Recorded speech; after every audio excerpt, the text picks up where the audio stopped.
Hello guys, good afternoon. Kain tayo ng lunch guys.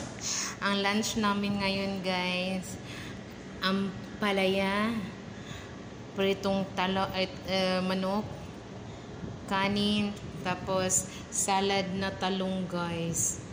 Wow, sarap-sarap talaga guys.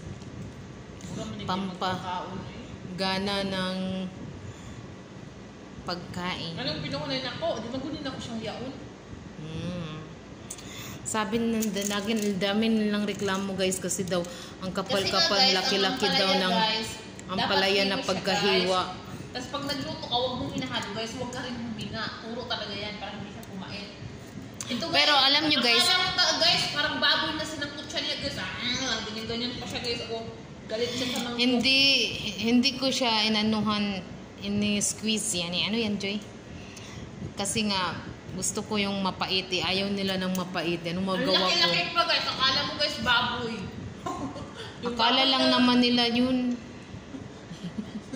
Kaya yung isang pinairin guys, hindi rin masyado nakakain kasi daw dumidikit sa kaglamunan niya.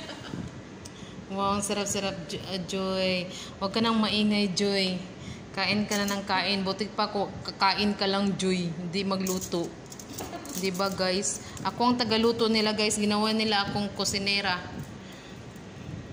Ako naman ang taga-tikim guys. Sarah! Sabi. Yung ano? Yung kasama ko dito na isa. Sabi niya sa pagkanda. Ngayon ko. Ikaw sa mali-mali? Kain tayo guys. Wala. Puro na padrikado akong makuha guys. Let's eat. Ang sarap-sarap pa naman. Hoy.